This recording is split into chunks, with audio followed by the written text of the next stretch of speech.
So we're going to finish off today with a panel on what does a successful collision repair business look like? And I think we've heard an awful lot of elements of that today. There are so many different interpretations of success.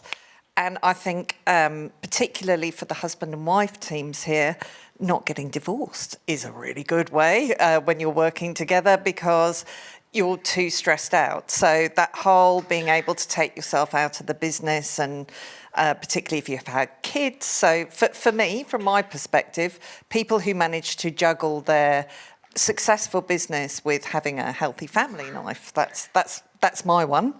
But I'd like to welcome to the stage, we've got Glenn O'Donnell. I think Glenn runs two BMW body shops. And so I think, he's got a really fresh perspective on what success from his angle is. Glenn, are you around? Can you come and join us on stage? Oh, here he is. Please welcome Glenn. Now, sadly, we were going to have Paul Economidis from GABA, but as you heard earlier, his father passed away, and he'll be really missed. He was a real industry pioneer. But actually, I introduced Paul and Joe Woodruff because they're actually very similar second-generation repairers with massive shops and a real go-getter attitude. So could we welcome Joe Woodruff to the stage, please? There he is. Oh, he's coming very slowly. Speed it up, mate. So, right, have a seat there. Now, our fourth person, as we discussed, is Steve O'Brien, who is currently on Zoom. And Steve, oh, there he is. Hello, Steve. G'day, guys. How are you? Nice I can see him there as well. So iBodyshop now has over 1,200 customers, which is a significant percentage of the repair industry. So I think Steve has a really interesting kind of overview of and meets lots and lots of businesses. So I wanted to kick off with you first, Steve. What do you think? What to you is a successful collision repair business? Thanks, Sam. Firstly, we're very, very proud to be the platinum sponsor of the live event, and thank you so much to Panel and Paint for the opportunity. Thanks very much.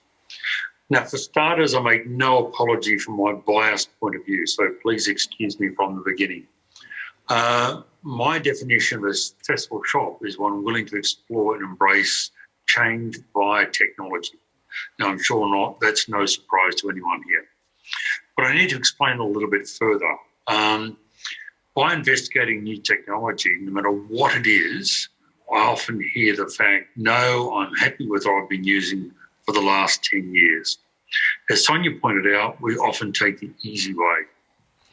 By embrace, I mean spend time learning new technology and then take full advantage of the features and benefits that it can deliver by firstly training your staff and really, really importantly, entrenching those processes in your daily routines.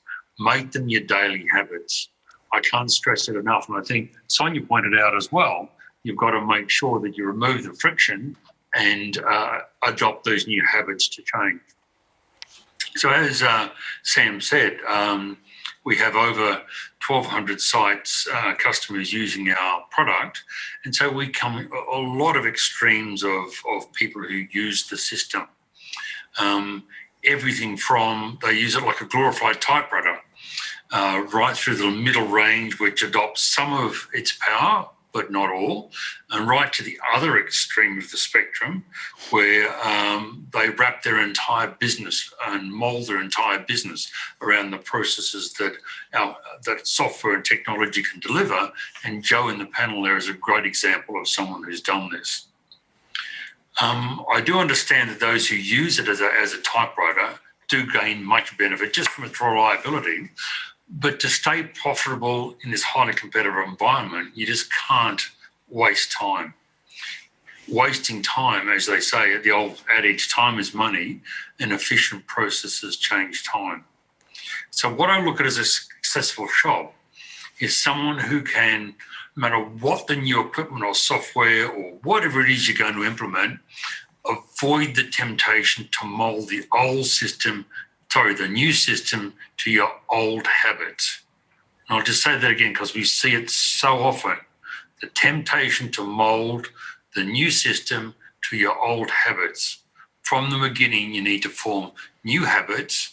In fact, it reminds me of an old story going back to the mid-90s when we changed from DOS to Windows. I remember demonstrating the system to this new prospect who is still a customer, by the way, and we're going through what a beautiful, coloured screen. We had lovely boxes and buttons and a mouse and all these wonderful things to make life easy to navigate instead of function this and control that. And he said, look, it's all really good, but just can't you make the background black and the screen green?